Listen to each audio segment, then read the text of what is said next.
Welcome back to my channel. আমি পায়েল আর তোমরা দেখছো মিত্র লাইফস্টাইল ব্লগ। আজকে 23শে জানুয়ারি, অবশ্যই ছুটির দিন। নেতাজি সুভাষচন্দ্র বোসের জন্মদিন আর আমার অফিসটাও ছুটি। তাই সকালবেলায় মা আর মেয়ে মিলে বেরিয়ে পড়েছি আমরা একটুখানি ঘুরতে। আজকে চলে এসেছি স্বামীনারায়ণ মন্দির, যেটা অবস্থিত জোকাতে। অনেকটাই দূর আমাদের বাড়ি থেকে, যেহেতু আমরা নর্থে থাকি, একদম নর্থ কলকাতা থেকে একদম এক্সট্রিম সাউথে, এটা অনেকটাই দূর।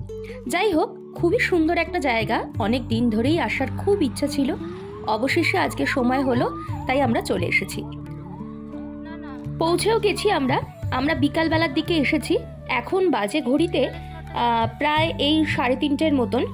বিকালবেলা কিন্তু এই স্বামীনারায়ণ মন্দিরটা ওপেন হয় 4টে থেকে। এখানে দেখো সময়সূচি একদম গেটেই টাঙানো রয়েছে।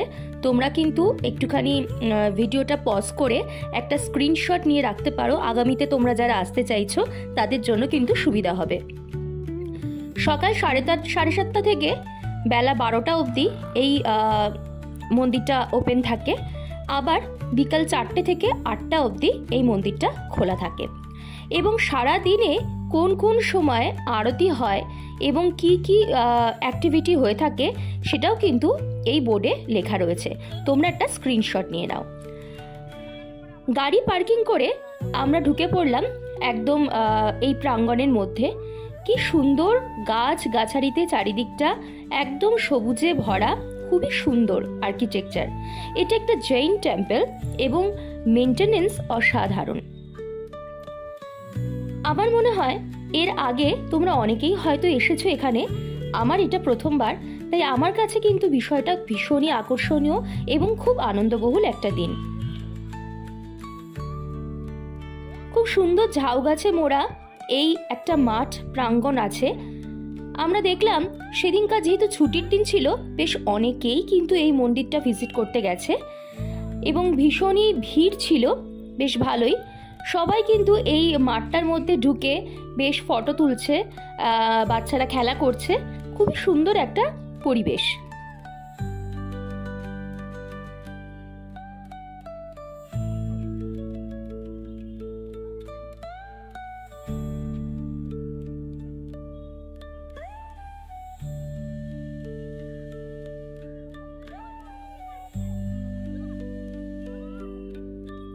সবাইকে দেখে আমরাও কিন্তু মামে এই মাঠটার মধ্যে ঢুকে পড়েছি। এখানে দেখো, কোনারকে যেরকম গেলে পুরীতে কোনারকে গেলে পরে যেরকম একটা রথের চাকা দেখতে পাওয়া যায়, এখানেও কিন্তু ঠিক সেরকমই একটা রথের চাকা আছে। এবং এই চাকাকে ধরে বা তার সামনে দাঁড়িয়ে ছবি তোলার কিন্তু একটা বেশ ক্রেজ আছে মানুষজনের মধ্যে। তাই এই জায়গাটা ফাঁকা পাওয়ার জন্য একটুখানি ওয়েট তোমায় করতেই হবে। কি সুন্দর আর্কিটেকচার, আমার তো চোখ একদম মুগ্ধ হয়ে যাচ্ছিল দেখে। আর যেখানেই দাঁড়াবে না কেন সেইখানেই একটা ফটোজেনিক একটা পরিবেশ।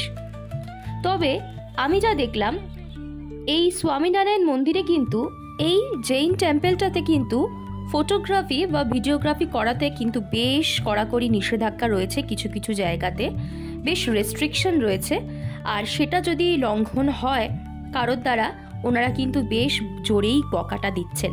তাই তোমরা ফটোগ্রাফি ভিডিওগ্রাফি করবে কিন্তু একটু সাবধানে। এই স্বামীনারায়ণ মন্দিরটি দিল্লির অক্ষরধামের অনুকরণেই কিন্তু করা হয়েছে। এখানকার কারুকার্য সমস্ত কিছুই কিন্তু অক্ষরধামের অনুকরণে করা।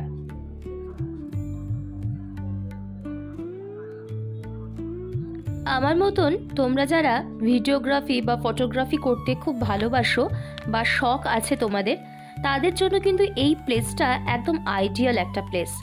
কোন জায়গাটা ছেড়ে কোন জায়গাটা তোমরা ক্যাপচার করবে বুঝে উঠতে পারবে না। জাস্ট আমার মতন কনফিউজড হয়ে যেতে হবে।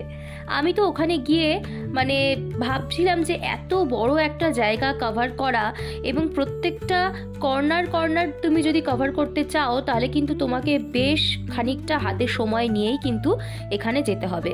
তবে আমার মতে বলে সকালের থেকে বিকেলের পরিবেশটা কিন্তু একটু বেশিই মনোরম। সূর্য এখন অস্তাচলে যাওয়ার পথে। ওই দিক থেকে সূর্যের আলোটা কি সুন্দর একটা রে আসছে এবং সানসেটটা কিন্তু এখান থেকে অসাধারণ দেখতে লাগছে।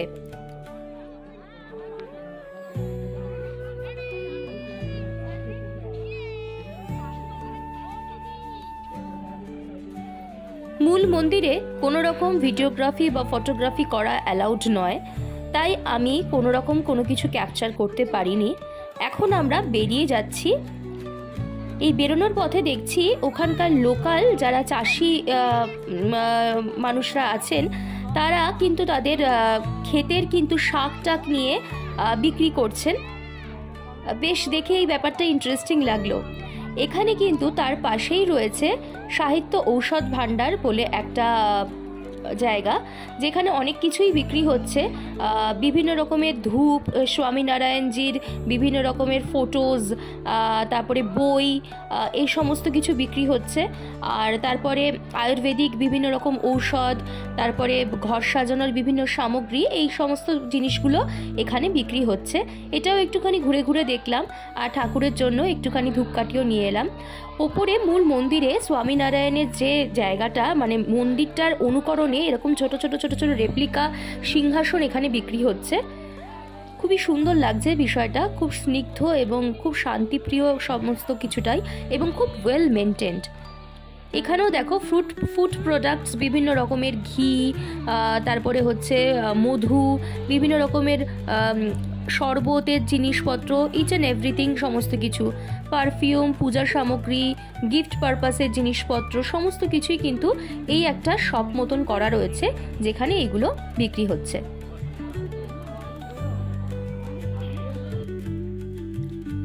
এবার চলে এলাম এই স্বামীনারায়ণ মন্দিরের ভেতরেই একটা রেস্টুরেন্ট রয়েছে।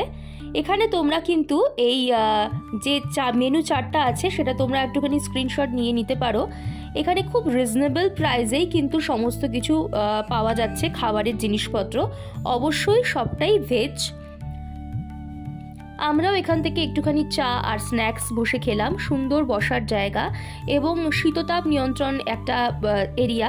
গরমকালে কিন্তু এসির কোনো অসুবিধা হবে না। তারপরে আমরা এখন বেরিয়ে যাব বিকালবেলা, মানে একদম সন্ধে হয়ে আসছে, দেখতেই পাচ্ছ খুব সুন্দরভাবে চারিদিকটা আলোতে কিন্তু সেজে উঠছে এবং স্বামীনারায়ণ মন্দিরের কিন্তু সেই গ্ল্যামারটা আরও ফুটে বেরোচ্ছে। আজকের ভিডিওটা কেমন লাগলো অবশ্যই কমেন্ট করে লিখে জানিও। ভিডিওটা ভালো লাগলে একটা লাইক করো, শেয়ার করো তোমার ফ্রেন্ডস এবং ফ্যামিলির সাথে।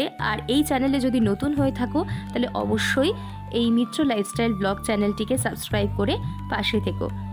আজকের মতন বিদায় নিলাম, দেখা হবে এরকম আরও একটা নিত্য নতুন ভিডিওর সাথে। ততক্ষণ তোমরা ভালো থেকো, সুস্থ থেকো। ওকে, বাই।